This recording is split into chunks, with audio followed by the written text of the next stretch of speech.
Welcome in, ladies and gentlemen, to the Heroes of the Storm SEA region, Babel.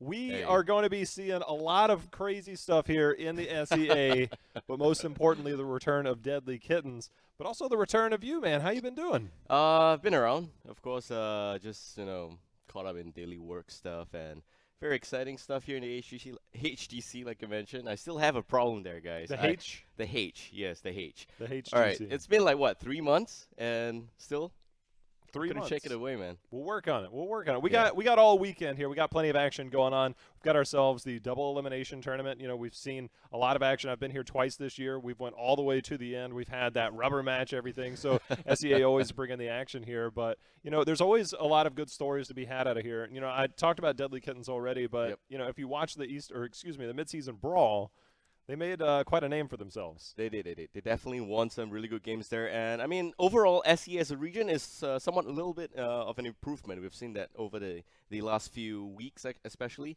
with the fact that we're now actually playing on a live patch where some of these little crazy changes to the brag is actually going to happen here. So I'm not so Yeah. sure if the same tier listing is still going to apply across the other HGC broadcasts, but I'm excited because Southeast Asia, man, this is where I'm from, and we are known to pull out really crazy strategies, like you mentioned, and a lot of good teams. Some new teams actually being formed here in this competition. Top 8 teams are here today to play for a spot at being your Southeast Asian representatives at the Eastern Clash.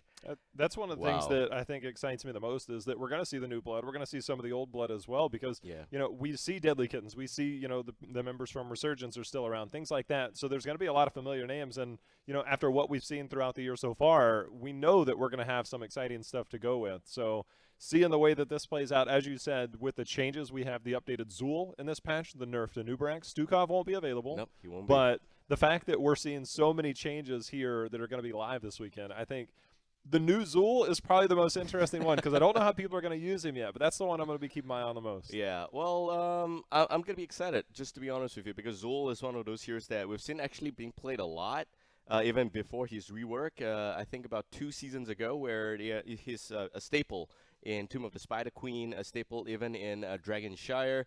Very interesting play overall, where he can guard like 2 lanes, kind of like a wave clear mechanic going on. But today, we actually have with us here the first match, and that's going to be between Deadlykittens as well as Sirius. Now, both of these teams, some people are actually pretty well known here. The whole Deadlykitten roster it stays the same from the mid-season brawl. That would be Stronger, Eniver, Zace, Mer, NSJ. 3 Filipinos there, and 2 Singaporeans. In fact, I nearly called them Chinese. But the key thing here is that this is a roster that's your current defending champions from Southeast Asia. They're also one of the more consistent players in the region, definitely tier 1. So I'm expecting some good plays. The favorite maps should still include that Dragonshire, which they are known to be very dominant on.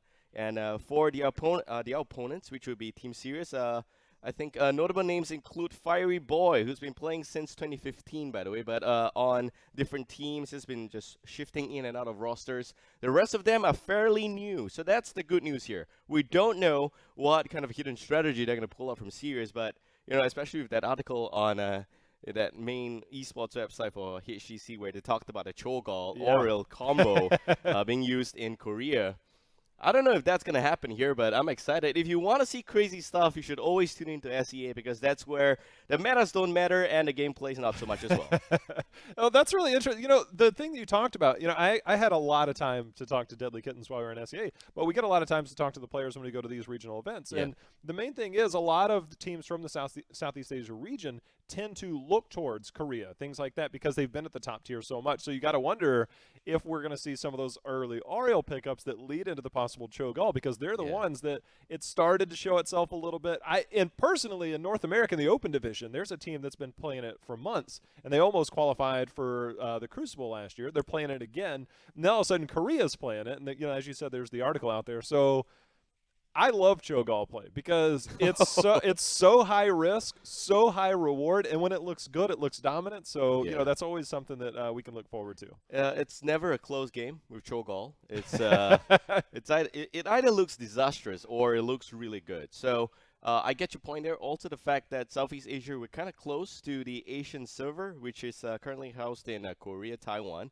Deadlykittens is known to scream against known teams from those regions as well. So that's the main reason why they've got a little bit of an edge there. Although we do play with a slight ping disadvantage, I think close to about 150 ms, but still, regardless, it's always good to train against opponents of that level because you want to pick up some small little strategies. So we may actually just see how that works out here. Anyway, ladies and gentlemen, let's just go directly into the brackets here so that we can bring a full coverage for this Eastern Clash qualifier from the HGC. All right, so here we go. The qualifiers are being held last weekend, so they're all fairly new here.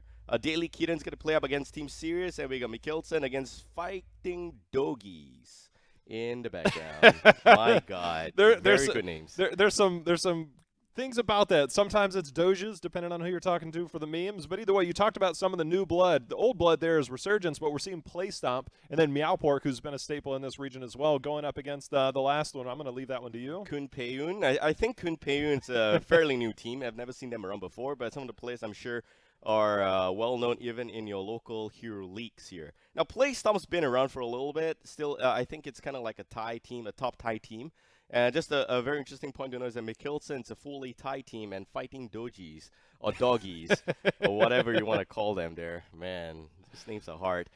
They are a full Vietnamese team, so that's a very interesting point to add here as well. Of course, there is no region lock in this HGC, which means that if you're from any country in Southeast Asia, you automatically have a chance to play here.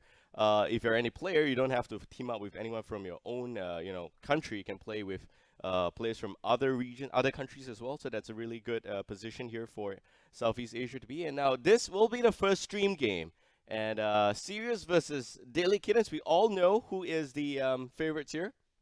Pretty much, I would say 70% towards Deadlykittens, but if you ask me, Sirius still stands a pretty good chance here because of the fact that we don't know what they're going to pull out. The element of surprise, I think, is always something that can be fun in Heroes of the Storm. And I want to say why. The last time I was here in April, we casted Deadlykittens, and they were under a different name, back in the day. They've obviously gone through the changes of the names, but the players are still the same. We watched them dominate the competition. Yep. And then all of a sudden, they ran into Resurgence, and it's just like the brakes got hit on that train real hard. And it was because Resurgence brought out some weird drafts. Yeah. And it's like Deadlykittens all of a sudden was like, well, wait a minute, like, what do we do here? And they actually fell in the grand finals and ended up having to come back in the rubber match. But I think the element of surprise is something that could potentially be throwing Deadlykittens off. And, I expect Deadlykittens to still be strong. They should win.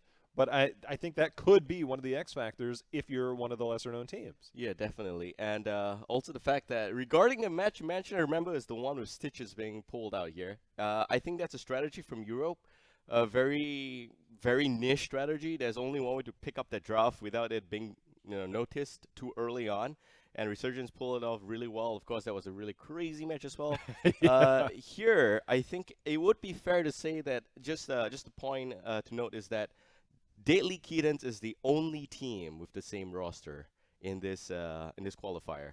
All right, every other team, including Resurgence, has a little bit of a roster change. Resurgence, they have been playing the same roster for more than a year, one and a half year, I think. And it's finally about due time some changes were being made. We lost a really good support player, Julian. We also lost CW from Resurgence. He's currently in Shanghai doing internship there. I'm told he went back to the same spot where he lost to L5. Yeah, very salty position for him to be in. But of course, new players have joined, and this is the beauty of this kind of qualifier. You get new blood coming in, and I'm just excited. Like I said, element of surprise from Sirius definitely gonna be there. Just gonna wait to see how they're gonna execute it, and if there is any way Deadlykittens can react around it.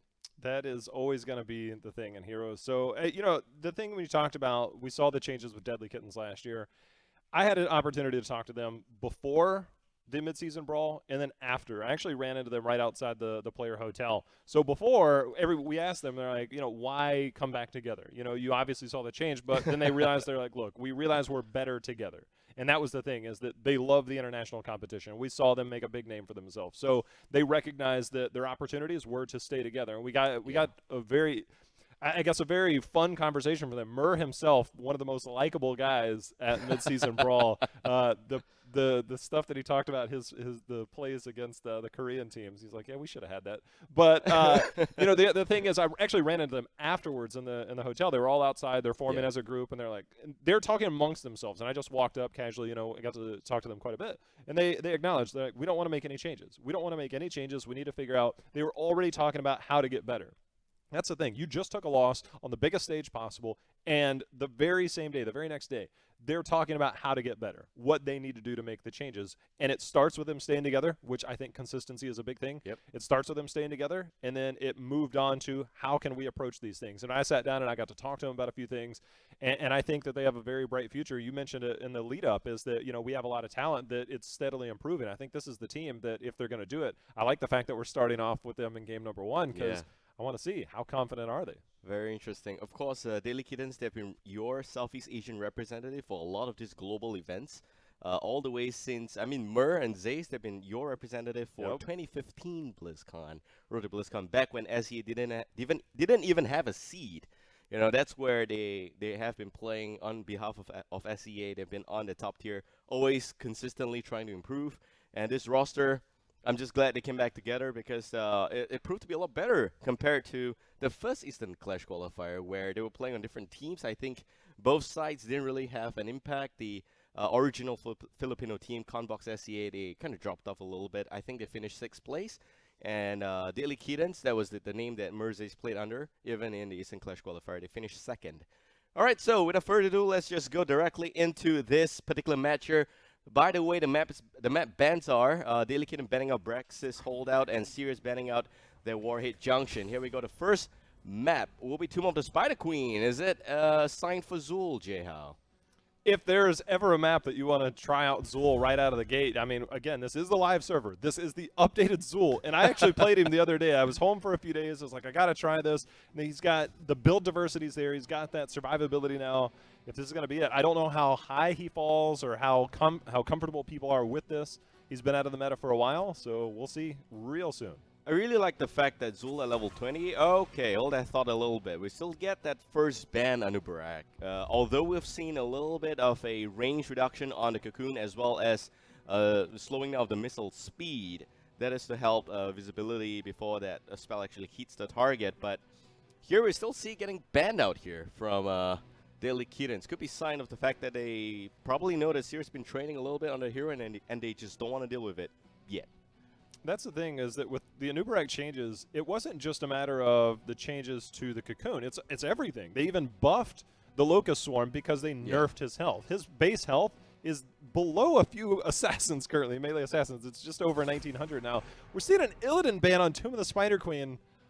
That is not something I see that often.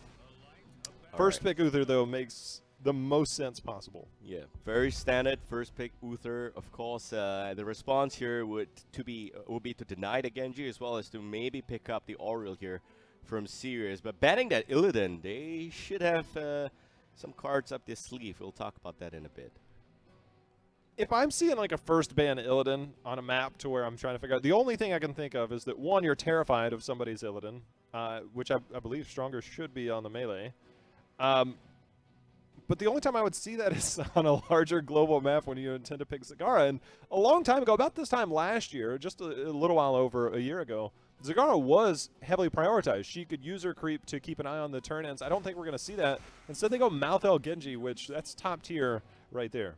Yeah, very good picks, of course. But the problem here is that they don't have a solid support. And now they also lost that Tyrael. That's double, you could say, safe triggers there on the side of Uther and Tyrael. They got a Sanctification as well as a Divine Shield coming in from both those heroes. Of course, nowadays, Divine Stomp's also a pretty viable pick, but it really leaves one to wonder, what is the strategy here from Sirius without a good support? Now the fact that they can also have that aura getting banned out by Deadlykittens. Listen, I'm going to tell you something, all right? There's a hero that I've been advocating for a while. Oh. I love the hero. I would love it on this battleground. And if you're going to run it, an Uther Tyrael would be perfect. I don't know if they're going to do it. I might have had a conversation with these guys at Midseason Brawl. I might have had another conversation with them at a time. If they're going to run it, this would be the time. I have no idea. And I hope that you don't. And I hope that they run it. We see the Volibear. A little bit surprised at the Volibear, seeing that you already have Greymane in the back. Which, if you're going to do that, if you have that, if you're worried about the Vola Greymane, you could easily go into something like Johanna to deal with a lot of that auto attack damage. But obviously, they have a strategy, and they don't want it countered. Here, I just want to see that Auriel getting banned out because it makes the most sense. But nope, they're going to take out the Stitches instead. I love it. I think that's a good pick as well. Greymane, standard range damage dealer for Sirius, though. They probably want to try and pick up a good backline. Genji's not really going to fit that role. Arthas, very tanky in the front line, provides substantial wave clear. I think should be able to rotate around a little bit. But the main core for Sirius seems like a bit of a dive comp here. It does, and Arthas counters a lot of that. And there's the Zul. The Zul comes out. So this is actually a good counter. So this is actually something I'll talk about as we get into the game. But Zul last year was actually a really good Greymane counter. Zul's Bone Prism takes 2 seconds before it locks down. Greymane, the minute he went into Worgen form, there were teams last year that were using it when Zul was still in the meta. You hit the Bone Prism. The minute he comes in melee form, you either have to get out or you better hope you get a kill because you got 2 seconds before you lock down. And disengage is 4 seconds before you can use it. So it used to be kind of like a soft counter towards Greymane. It's like you can get in, but I promise you that the minute this goes down, you're getting out of here. And so that's something that Zul in itself, really strong, I think, in the current iteration that he's in, but also a good counter towards those heroes. Yeah, also not to mention the fact that they've got that Howling Blast from Arthas to provide some extra form of lockdown. Malthael, of course, will be looking at some little bit of poke damage there. And yes! Sorry! They did it! They finally did it. This is I talked to them about this. I said if you're gonna do it, you just stack the hell out of Butcher. You get Kael'thas wave clear. You have fight potential. I think I just probably broke 100 people's eardrums. But if you're gonna run it, this is where you run it, and this is how you run it. Well, again, the obvious weakness here is the fact that they don't have a strong support on the side of Sirius, and Auriel is probably not going to do the trick here. I mean, what are they going to do? Crystal Age is probably going to buy some time, but at the end of the day, Butcher is going to be there, and there's almost virtually nothing that can save you there. Of course, the target. What is the target here? Is it going to be Zul? Oh, Malfurion is a really bad pick. Well, here's the thing, is that Butcher into Arthas and Zul is actually not that great. Yeah. So Zul does the same lockdown against that. Plus, he has the Curse Strikes that he can use. So yes, you have to time out when you go in. The Bone Prison's also there. Arthas has the attack speed slow. It's actually pretty terrifying to run Butcher into that composition. But they have the armor from Uther, so if you get locked down, if you get rooted, whether it's by Malfurion or whether it's by Arthas, whether you get rooted, you have that level 7, which has been nerfed from 75 armor to 50. Yeah. So you have that available to you, so you have the armor. Now, the question that I want to see, because I'm pretty sure it's going to be Furnace Blast, which sounds crazy, but we'll see. But now you wonder, you have Divine Shield. Do you still go with Sanctification, or do you use that dive comp that you were just talking about and just Judgment Charge a hero and see if you can blow him up? Because I guarantee if Malfurion's on there, post 13 will be fine with Ice Block. Yeah. But before that, we'll see. It really depends. I mean, Malfurion is a little bit of a bad pick in my opinion because of the fact that you really want to use Twilight Dream correctly. But if you are the center of the target, by picking Malfurion, you obviously tell the other team that this is the target to go for immediately. And that's where Judgment actually becomes a viable pick. Whereas if you go for a hero like Auriel, although not that good, but still you provide some form of sustained heal, and you have that Zul there. The problem here is that we don't know how Zul's going to react, really. Like you mentioned, how is he going to lock out either the Butcher? Do take note that he does have that Unstoppable, and Butcher's not looking to retreat. This is a hero that just goes one direction, all right, and that's forward. There's no way he's going to go back. The key question here also lies with the fact that can they get enough stacks on the Butcher before it hits too late in this game. So, ladies and gentlemen, let's go into game number 1 between Deadlykittens and Team Sirius. And on the blue team, we got ourselves the defending champions, and they're going to be playing as that Butcher, Zaze onto the Greymane, NSJ playing as your Kael'thas, Myr onto that Uther. Stronger will be the Tyrael. And on the right side for Team Sirius will be that of Fiery Boy on Malthael. Oh man, these names are going to be fun. Neon on Genji, Skyrar on Malfurion, Sky T Blood on Arthas, and Kogami on Zul. I think it's Kagami, but you know, it's a fun name. Man, why do people have this kind of names? Yeah, it's a name. They didn't go Avatar. They've already broken the build for Butcher. All right, Kagami no Yami on that on that Zul, man. These names, guys. We're gonna have to stop it. All right, here we have some missed-skill shots as per usual. Very standard SEA showcase. Eniver, a little bit of a bad spot. You see the Bone Prison being very effective, but Sky T-Blood overestimated his own position as the Optus, having to pull back here. Will be fine. Generally, you don't want to play so deep as an Optus in the first few phases, especially up against a Greymane Kilthus. I think that's kind of suicidal. This is... Okay, so the way that you see this, because you can't see the meat stacks on the ground, obviously the meat stacks drop for Butcher whenever the minions die.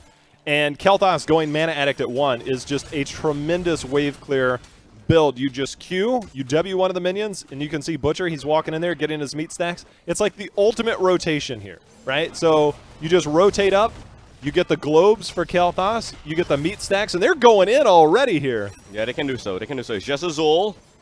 And we have the Flame Strike, but unfortunately not enough.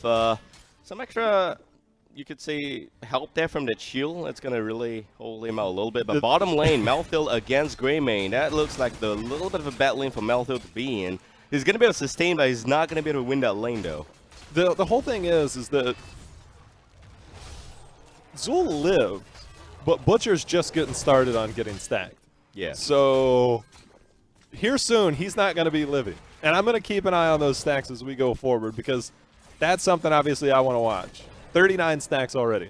All right, something a little bit weird in this game is the fact that you see the rotation from Sirius. They're just responding a little bit too slow in that sense, but they cannot really do anything.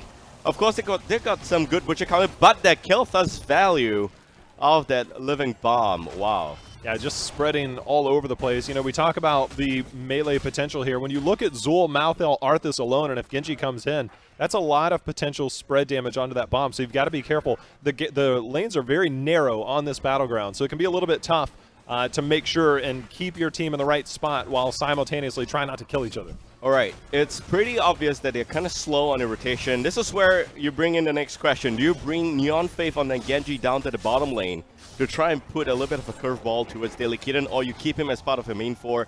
He's only going to throw out shurikens. He's probably going to try and complete his quest, I think. But no, I don't think he's even had the talent up here. And that's the thing, is that Kel'Thas alone just disrupts all of your rotations. That's the absolute hardest part. Now we see that Butcher went into the extended range on his Q as well. So you just have Kel'Thas, a Q, a W, and a Butcher Q, and it's basically instant wave clear. So it's really hard to keep up with that. You know, you have Malthael, who seems to be losing that bottom lane, but with Zul, he has to step out into the lane to be able to do that. And small things right there that we just saw Stronger do by just throwing the Eldruin's Might, disrupting the rotations. Look at this. This is already out of ammo, so you can just walk up and get free damage. And bottom lane, I think it's pretty clear here that Malthael is not going to hold out longer for much longer. And you have Mur going in and a very much valuable Flame Strike in position. Eniver dropping a little bit. Neon Faith now going to work. They want to get as much value as possible. Malthael also behind. Stronger will go down. And you see the Archangel's Burst coming in, but only connecting onto the Malfurion. Sirius pulling back out as well. They finally get some value out of this comp, and that's really good. The whole thing about that was we actually saw there, Uther went down to help on the Siege Giants, and it was basically to give him a little bit of padding. He's going to take a little bit of damage, so you give him a little bit of padding as we see NSJ using that triple gravity lapse, but he's going to be rooted, and the follow-up Bone Prison is going to lock him down. But it all started when Mur went down to rotate, and it just didn't look like he needed the healing. It was just for padding, and they ended up picking a fight somewhere else, and it came back to hurt him. Yeah, it's a little bit too greedy, but well, it's good value regardless. You look at those Siege Giants take out that bottom fort. Sirius now going to have to try and apply a little extra pressure in the bottom lane, but still, you will unlock that Greymane potential in your comp here. He does go for the full cocktail build, which means that he gets some extra little bit of poke damage coming in here against Sirius lineup, and I like that a lot. You know, a couple things that I like a lot as well is simply that Kel'Thas, recognizing he's going up against that heavy melee comp, is actually going Sun King's Fury. And generally when you see the heavy melee, you want to go into that as we see the charge going in there. I'm telling you, man, Butcher's getting stacked. You're not getting out of there. Yeah. But getting that extra spread, dealing 35% more damage, basically feeling confident that you know that the other team is going to be clumping up. And so that's one of the things that you get percentage damage, but you look at the heroes on the other side, you think that the health pools aren't that high, so you might as well go with something that's going to do more base damage in itself. Right, the first wave of web weavers coming down here as well. A little bit extra CC going in, but Butcher comes in and tears apart Skyrar. A lot of position for that Malfurion to be in. That's not really the spot to be when you have your opponents already turned in. But here, clearly, the focus is on a mid lane for Deadlykittens, and a response from Sirius is going to be a bottom lane web weaver clear first. Okay, so Butcher is just, he's almost completed his questing talents. I'm telling you, he should have gone Abattoir at level 1 to get that extra damage. But instead, I think it's going to be a pretty dominant performance here by Butcher. All right, so mid lane already going down. Bottom lane, you can see a little bit of rotation up to the mid lane. And we also have that top lane getting cleared out very quickly. Good and disciplined rotation from Deadlykittens, of course. Sirius, man, is just like... They just had a bit of momentum coming back into this game, but lack of response in the bottom lane kick-started a lot of a problem here for them, including the fact that the map is not completely unlocked for Deadlykittens. All right. Something just happened. Butcher lit up. Yeah. His body lit up blue, showing you the questing talent's done, and his cleaver lit up orange, meaning that he is fully stacked. Fully stacked 6.5 minutes in. His lamb is already used, and there it goes. Malfurion in all kinds of trouble. It's going to get blown up here, Babel. All right, Sanctification also being used, and you have Sirius pulling back on. This is the problem. This exactly is why you don't pick the Malfurion. And, of course, there's also a whole lot of other problems, including not supposed to go so far in the front, I think, as a Malfurion. But regardless, looks like a pretty straightforward game here from Deadlykittens henceforth. I mean, 6 minutes, Butcher completely stacked up. It's bringing the pain, J-How. That's the thing, is like, there's something to be said about fully stacked Butcher, is that sometimes we'll see players that if your team is somewhere else on the map, you can actually solo a boss as Butcher. So once you're fully stacked as Butcher, it's not something that's as prominent on this battleground because of the way this is set up. It's a small battleground, the boss is right there. But if you were trying to sneak it in, Butcher is one hero to make that happen. All right. NSJ going against Fiery Boy. Melfield's gonna be fine, but not for long. You see, the cavalry has arrived, and Zay's going in. Fiery Boy. Butcher's like, what about me? What about me? Didn't even get to make it to that fight. They're gonna set up a potential trap there. Actually, they're just gonna go ahead and clear right now. You know, they're gonna clear out these web weavers. Man. Look at the way Butcher just rips through there. It's like, that's like pork right there, man, JL. There's nothing more to say. I mean, that web weaver turn-in probably just bought them enough time to clear the boss at top lane. That's about it, and it will not help them get any more value. They are level 10 now, so this is where things could possibly change. But Zul, the skeleton mages here. All right, Lamb onto the Meldill, and he goes down already. You see that Twilight Dream getting absolutely no value, and ever.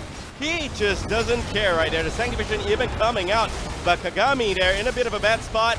He should have gone for, I think, that extra poison burst, but regardless, Butcher in the back line, that's just his heaven right there.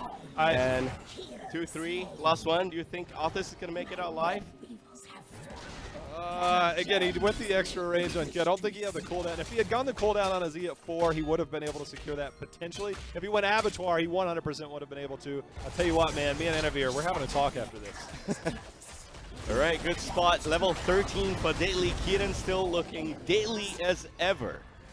And Sirius now bought himself a little bit of a breather here, but the mid lane is going to get addressed very quickly. The good news is they're also low level, that they should be able to respawn right now, but they don't have the heroics to work with, and that could be a bit of a problem here for them. They're pushing in. All right, we're having some sound issues apparently, but hold that thought. Fiery Boy in the back line there.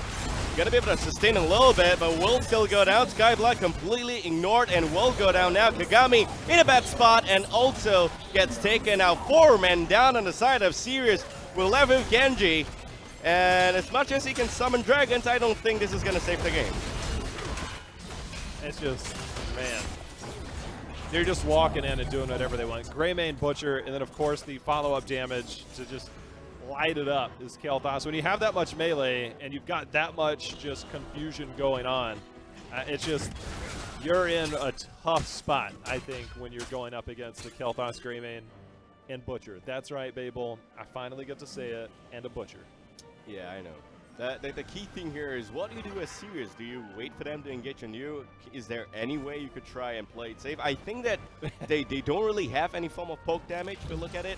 Zul is completely... I mean, guys, if you're looking forward to a live Zul, this is not the best example. Let's just face it, alright?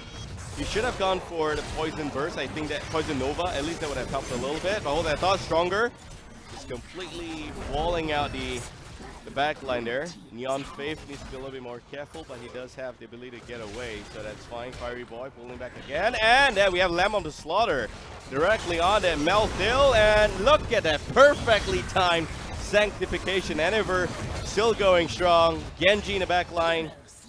Pops just a little protect there, but he's going to be able to get out at the end. Right now, you have the potential to end middle. You have 2 members down. The death timers are still really low, but you have a camp pushing plus the web weavers. We're going to see, as we see the charge was canceled there by Butcher, recognized not to go in too far. But they did have the opportunity. Look for him to potentially go in if they can secure another kill. The fire damage, and Zay's just leaping in on Greymane.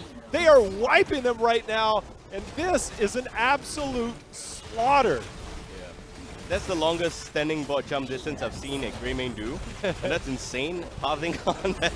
Somebody need to fix that, really. But hold that thought, though. Game is going to end here. Kagami.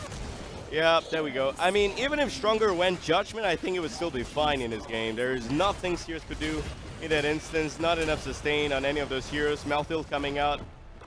And even though he popped that ultimate, it's just still going to go down. That's just how scary a Butcher is, completely stacked against that team there. But Deadlykittens winning game number 1 very, very easily, it seems. I'm just going to throw it out there, man. Quick, stacked 6.5 minutes in. Yeah. Kel'Thas, Butcher, easy. They got a little bit sloppy that one fight. They were like, oh, look, Uther's down here. We'll be fine up here. No big deal. But as you can see, the power of Deadlykittens there. They're running the compositions. I mean, you can replace Butcher with anybody in there, and the composition they ran with, the way that they played it, was phenomenal. Deadlykittens looked really strong here in game number 1. I feel that the key mistake there from Sirius is the fact that they decided to stay as 4, although they know they were slightly slower in terms of clearing the lane, and that also because of the fact that, Arthas just gave free EXP in the first 2 minutes of the game a couple of times, and should have rotated a Genji down to the bottom lane, addressed that Greymane a little bit. You know that Malthil's not going to win the lane. At least apply some form of pressure. All you need is just for Malthil to land his ability to just dive back in behind the Greymane, and I think it should still be fine. Just open up the map a little bit. Don't play so conventional. And that's where, I mean, it's just basic execution on the side of Deadlykittens. Very, very nicely done. The thing that stood out to me, you were talking about, is poke damage and sustain damage. Your 2 melees are both your solo laners. Malthil and Zul are prominent solo laners. You work Zul into a rotation, but when Genji is your damage, it's not exactly the consistent damage that you're getting out of something like a Vala or Li Ming or just Greymane or Kel'Thas on the other side. You're not getting that consistent damage. I think that was one of the things, is that it might have been kind of like one of those fatal flaws in your draft, is that it might look good and then all of a sudden the enemy team finds a way to counter it, and then you have a little bit of issue. So I think that was definitely one of the things that if they get that range damage, even if we were to go into Lunara at that point, they would have probably had a little bit better luck going in that direction. But, they'll have a chance to turn it around here in game number 2. I don't think that Genji is the problem. I think that playing Genji, the way he played Genji, was the problem. Personally, I agree with you. He's not a very strong, consistent, sustained damage, whatever damage. Genji is just the kind of hero that goes in with burst. Very divey kind of hero. If you want to pick up a Genji in a map like that, you really want to rotate. You really want to not just rotate between 2 lanes, but you want to make sure that Genji gets as much value off the solo laner as much as possible. And that kind of forces a reaction, any reaction out of Deadlykittens, because it's clear your 4-man's not going to win that 4-man. You're going to need to at least move that Uther out. And when Uther moves out, or any hero moves out, you immediately get value off your other 3, because they don't have as tight a comp. I mean, you have a Butcher, a Kel'Thas, and probably just Ethereal. It's going to be very easy for Arthas to work his way in thereafter, but not before. And you could see immediate examples of the moment Myrrh moving away from his 4-man rotation. It's going to be just dead meat right there. Well, you bring up a good point. That's actually one of the key strategies you see on Dragonshire, is that, Genji will kind of play that rotational and help out the solo lane, and it really disrupts that. I think they were just terrified because Kel'Thas was just insta-clearing. They were losing all the lanes, and they just had a hard time keeping up with it. And again, we're going to see, what we'll have next. I believe our next battleground will be Battlefield of Eternity. So it definitely takes the element of how well can you control 3 lanes because there's only 2, but it also brings the element of a lot of team fighting. We just saw what Deadlykittens did in game number 1. I think here Sirius needs to a good team would definitely realize that, all right, this is not going to work. We need to make something work here. We need to find that space. And Sirius is seriously lacking in that aspect, if you will. See what you did there, But here in Battlefield of Eternity, I think the key question is, how do you split up Deadlykittens as much as possible without dying? That is the key question. I mean, I can play split push, but all I do is feet anyway. So I don't know how they're going to do it, but we've seen some Zagara getting played by some Chinese teams back then on this map even, and that blew my mind because you never thought something like that would actually work, but they actually made it work, Zagara on this map. So I'm just going to say and put it out here that Sirius needs to do some serious reflections. And hopefully they find a strategy around Battlefield of Eternity. It's also one of the maps that Deadlykittens is well known for. It will be an interesting topic. It will be. We probably won't see Butcher. Probably won't see Kalthas. So, we'll see a high priority on Genji and Greymane heroes on this map in particular. So, it's a matter of, are we going to get those weird Illidan Vala bans this time from Sirius? I think that they need to play... maybe, man, I don't know how to say this. I don't know where they got the Illidan and the Vala ban, because especially the Vala ban after those early picks, it didn't seem like there'd be a lot of auto-attack hero. So maybe look at the enemy team comp, recognize what you can play to. Vala might see a little bit of priority. We've seen that, the Q build on this map in particular. So, we'll see that as we go in. I think more so Greymane's going to be the main pick here. Oh, yeah. Greymane's going to be so strong. All right, so ladies and gentlemen, game number 2. Ready to go soon. And I'm just excited. Oh, there we go. Malthael on this one as well should see pretty high priority just for the fact that Yeah, percentage damage against high priority targets. Now there's some math behind that. It's not quite the way, it doesn't work quite the way that you expect it to, but it definitely works pretty good. He's very important and crucial in clearing out the immortals here in this map. But then we have the immediate ban from Malthael. Question here is for Deadlykittens though, what do they want to address? They did take out the Anubarak previously. And moving on into this map, I don't think they really need to address the Anubarak again, but they may just do so because they decide that they're very comfortable with that.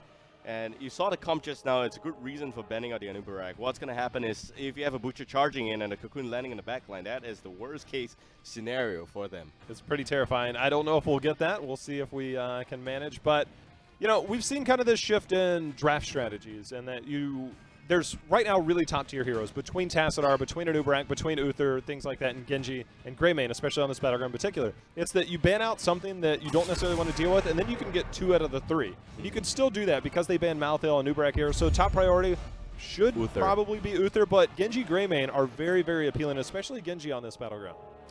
Here's what I think. You either, if you really want to pick the Uther, you're going to have to get a Genji. I think that's the maximum value you can get of Uther, but if you don't want to do that, then you may want to consider Greymane picker. You can give up the Genji, you can give up the Uther. I think that's fine. You just need a good, appropriate response against a Genji that's going to dive in, which means more crowd control, but they go Oriel first pick. All right. So right. This does 2 things draft strategy-wise. Picking up Oriel, it's going to force Deadlykittens to either 1, take something like a Vala, or 2, take Tassadar. And what that does is that it would force you, not necessarily force, that's not a bad thing when you have an Uther Tassadar, but if you give up that Oriel Tassadar, we already know what parent and auto attack hero can do there. So do you feel the need to take, they're comfortable giving that up? Yeah, they are, because Greymane's just so good, and you just saw, I think it was Zace on the Greymane just now in that game, very confident plays. It's a standard pick for this team here, so going with the Uther Greymane I think is fine. You kind of a little bit of deny that Genji potential as well. But here, you definitely want to go for a Vala. I think Vala, auto attack. Tassadar, like I mentioned, is also a viable pick here. But the question is, how do you take out that Greymane if that's the case, a lack of crowd control? Well, one of the things that I've seen, and it was something that I saw at the midseason brawl, is that just going Oriel Tassadar or something along those lines, it's not necessarily foolproof. And you give up the potential. We saw Tyrael played last game. They're going to go into Murd and Vala, not prioritizing Tassadar. That's really surprising to me. But leaving that vulnerable backline of Oriel Vala, who don't have the hard CC, you now run into dive compositions. We already saw that with Uther and Greymane. We've already seen the Tyrael pickup. So if I'm serious, I'm looking to ban Tyrael here in the second ban phase. Yeah, same. But this time around, I think it will actually be a Judgment Tyrael.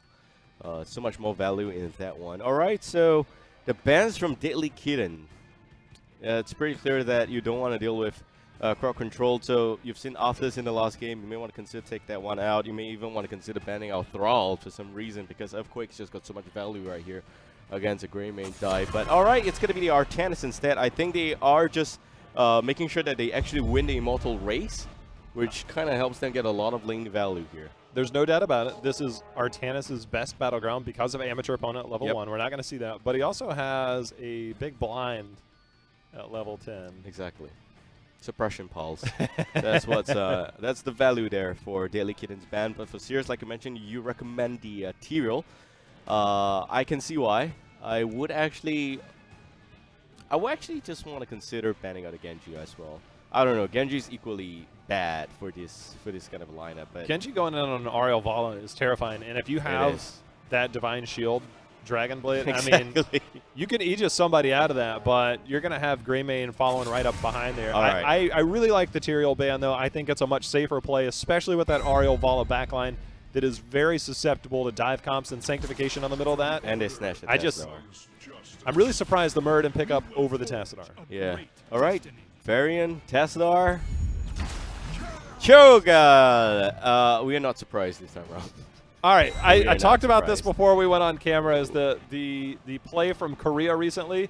If you can get if your first pick, Ariel, it allows you to see what the other team's doing. Now they're going into a Cursed Bullet Greymane, which does percentage-based damage, but keep in mind Cho'Gall's base health,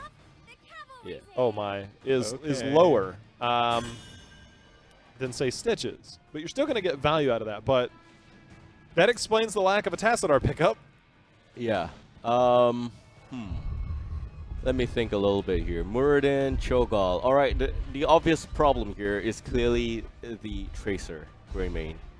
They're going to dive the back line. They're going to ignore the Cho'Gall. And also, like you mentioned, Cursed Bullet, one of the best and most effective counter against Cho'Gall because of the fact that it doesn't require you to stand there and right-click or a 7-sided Karazim, the good old Cho'Gall counters, or anything of that sort. Even your Taika's minigun doesn't even have that kind of value here, but just a Cursed Bullet, that's all you need. We're coming back, I guess. And we're back.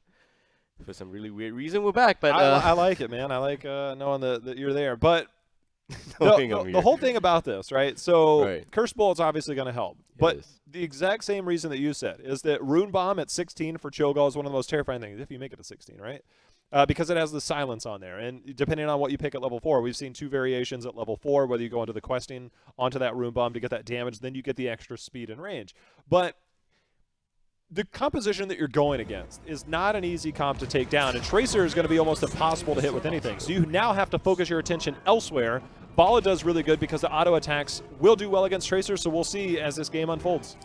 All right, so ladies and gentlemen, game number 2, Deadlykittens against Team Sirius. On the red team, we got Team Sirius, a mixture of Singaporeans and Malaysians. Neon Faye will be a Vala Skyra, playing as the Oriel. Sky T-Blood will be a Murdin, and Fiery Boy and Kagami will be the Cho'Gall. Fayami. Bringing that fire on the left side. We will have that of Deadlykittens with Mur on Uther, Stronger on Varian, Inavir on Tassadar, Zaze on Greymane, and NSJ rounding it out on Tracer. I'd just like to put it out at this point that, it's good to draw inspirations from articles, but this could just be a very bad example of that. And they managed to lock down immediately on a Tracer, but, this is going to be the Cho'Gall right here. Okie dokie. Well, that's not exactly how I expected that to go to start off there. I don't know why he stayed in there. I think he kind of got blocked out for some reason. I think he was blocked out by his teammates. Oh, man. Okay, the question here is that you got to realize that Oriel not the best healer in that instance because you probably need... low-level Oriel, the cooldown on the heal is actually pretty high. That's the problem there. Although you can dish out some good damage, but you really want to hold off the aggression a little bit. But looks like this team just doesn't care. Just stand there and fight. We'll see how it goes. There's Tracer coming in. Nice detainment strike, though. Is going to force NSJ back, but you can see the Uther healing plus the Tassadar shields. That base healing off of the shields. Going to keep Tracer nice and healthy. Okay, so Vala up against a Varian. I think that should be a pretty good position for the Vala to be in, but Pulse Bomb not connecting. Deadlykittens just showing that they're kind of prepared against this kind of comp. they are more than comfortable running against this. I mean, your soul damage here, I would have actually really liked to have seen the Muradin down in the bottom and keep ball up here. Yeah. It gives you control. Right now you're solely relying on Gall to do all of your damage. Instead, we are 5 seconds away from our first Immortal phase, and right now, Deadlykittens putting the pressure on. We need a camera bottom lane, but all right, that's fine. Muradin's going to be okay as well. He's back here anyway. So Immortal is going to spawn right about now. Cho'Gall going in, and SJ, not the best target. Detainment does not connect. Yummy. Looks pretty yummy here. NSJ, that's 2 pulse bombs missed. I wonder how comfortable he is right now. I mean, that's a big target to be missing, but, you know, we'll see as he goes on. He's got plenty of time. The fact that he's gotten 2 pulse bombs this quickly means he is active, and he is just furious right now on that Tracer. Okay, so Varian, I think it may actually be, I don't know, if it's Twin Blade, it's going to have a lot faster, but I don't think it's necessary. I would prefer the Ton variant, but top side, you could see that it looks to be pretty even regardless. Yeah. Yeah, you know, we saw Deadlykittens get a pretty early start there, and they also have level 4. I wouldn't be surprised if they try and force the action just a little bit. They have a full level lead. They're going to leave Greymane behind. I like that. Greymane, one of the best racing heroes when he's in Worgen form. And they're doing that. They're just zoning them out as Stronger and NSJ go in and secure the kill on Devala. It's pretty easy dives on that part. Greymane's going to get this easy, and this is where they're going to snowball. And NSJ just very nice positioning from the team. You see how tight they're playing as a squad here from Deadlykittens and Greymane just clearing out the back line.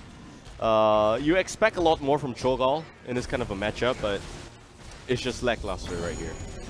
You got to have less fear. The fact that they didn't prioritize 4, they recognized they needed to get into the chase, but not prioritizing somebody to go over and at least body soak level 4 in the middle of that. A little disconcerting, but we are going to have a pretty healthy Immortal and a 2-level lead here for Deadlykittens pretty early on. Yeah. One of the main reasons why they cannot afford that soak is because they only have 4 bodies on this background. That's the reason why Cho'Gall's a little bit of a risky play here, but hopefully they can put him to good use and apply some form of defense strategy.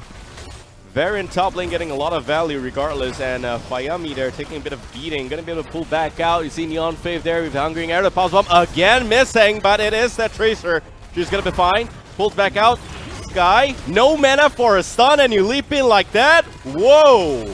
NSJ is just all over the place right now, but I tell you what, he went untouchable at 4, and that is when you feel extremely confident. Inavir, though, trying to get the healing off of his shield. He stood there, but he's going to see Neon Faith dive on him, but Neon Faith in all kinds of trouble, going to go in. He's going to fall in return. The pulse bomb this time does land. NSJ, is he poisoned? Energy? Energy. Oh my. God. It's Christmas for Deadlykittens right You know, here. if you die, you lose that stacking on that level 4. So he's like, please, let me live. Yeah, very nice. So Fayami, unfortunately, I mean, what is there to say, J-How? It's just a really bad example of Cho'Gall. It could be better. We are seeing Runic Persistence at 4, which does add a little bit to the poke. So if you get into the poke war on the Immortals, then that does help because it does do that extra damage that it leaves it in the area for 3 seconds. So detonating that, making sure you're on the same page with your Cho player, we'll see how coordinated, if they can right the ship here as they find themselves down a level and a half. All right, so we've seen Yonfav in a bit of a bad spot. Varian is going in, doing a lot of work, Stronger. Good job on that Varian. Now Sky, he's been low on mana since forever. And Skyrar in a back line there, not looking so good. Does not have AGs to save himself. Even if he does, it will not be very much effective. Neon Faith pulling back out as well. Fiery Boy on the Cho, positioning-wise, needs some extra improvement. But Sky T-Blood, I just gotta talk about his Muradin. He got us all excited with the lead there, didn't he? But you just don't have the mana to follow up, and he's not been going back to base for that. So finally, and he comes out of base without full mana as well. And you ask yourself why he does not have enough mana. That's why. We're going to see the Immortal phase. The good thing is they'll have level 7. The bad news is for Team Sirius is that if they lose this, and the fact that this is, okay, so the fort going down just pushed that experience to 9.5. Yeah. Now Deadlykittens just has to slow play this. You can see they got another bit of experience there. They just slow play it, play 10, and this has potential, and it's one of those things, one of the rare maps you can say it on. This has potential Once they get 10, they can snowball this and have an 8-minute game here. Sky, T-Blood, all eyes on the Murden. He's gonna look for some extra lockdown. Cho'Gall coming in from the back line. Still charging a Surging Fist, but not using it. Oriole, 10. They need a heal, and that's 10. There we go. Neon Faith, the first to fall. NSJ going in, does the recall, and you can see the Divine Storm is going to hit, and multiple members are locked down. Fayami is going down on Cho'Gall, and Babel. It's a 5-man team wipe. Team Sirius, man, got seriously locked out. Seriously locked out. You look at that Divine Storm, and it's like just the worst possible place to be in, and that's also full credit to that phase wall. Force wall from that Tassadar. Some really bad position for Sirius to be in. You know you're one level down, or rather, one talent tier down, and you want to go in. We got a replay, it seems. Yeah, I got to take a look at this. That was just way too good. As we're going to take a look in. And look at NSJ. Gets the Pulse Bomb on the back. And as you said, the Force Wall is going to lock him in here in just a second. But the Divine Storm to start it off, Babel, was so clutch. Very nicely done. And we still have an Immortal pushing right now, so let's go back into the game. And looks like they're still being taken apart as well. Neon Fifth going down. It's 2 men down on the side of Sirius. Sky, T-Blood with a bit of a dwarf toss. Will be fine. But without a support to boot and an Immortal just about spawning top lane right now, they should be able to end this game right here if they go for the top lane. But they are gonna drag it out a little bit. The taunt onto the Burden. Oh my. False wall again. The Pulse Bomb going in. And NSJ dropping a little bit. The Detainment does not connect, but wow, so close. Didn't go Parting Gift. Again, he did go into that untouchable. But there's the Divine Storm. They're going to lock it in, but the Ariel Heals this time are going to keep Cho'Gall alive. But as you said, that Immortal is pushing the top lane, and Greymane is there, and that is going to get burst down real quick. 4-level lead here, people. I don't know what Deadlykittens is trying to say here. We can take a 4 versus 4, something along those lines. With a Cho'Gall on this side. Yeah. Well, it's just the fact that they don't have heroics. If not, this would have been a lot easier. You don't have Cho and Gall's heroic, which is very important for this hero. And you see Stronger going to taunt already. Fayami gonna be fine. Sky, Blood, looking to go in, but the background is getting a bit of extra pressure on Fayami. Goes down already. Stronger going in with the extra cocktail. Coming in from Zay's support there. Skyrock pulling back as well, and you see that Keep is gonna take the fall. NSJ looking to go in. He's healing. There's the taunt. There's the stun. And down goes Murden. This Immortal still alive. I think it's game here. 50%. Should be game. Yeah. Still no heroics on the side of Team Sirius. Fayami going in, trying to be like the obvious distraction there. Stronger, giving him what he wants. And down goes Cho'Gall. And Immortal's still alive though. And this should just end it right here.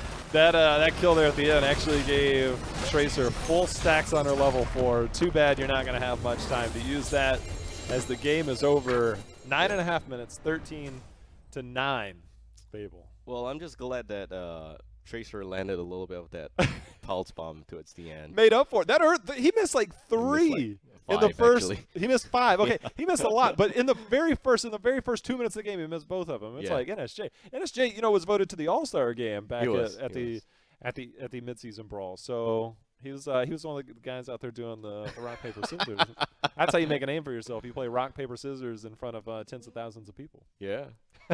NSJ still, regardless, one of the best players in this scene.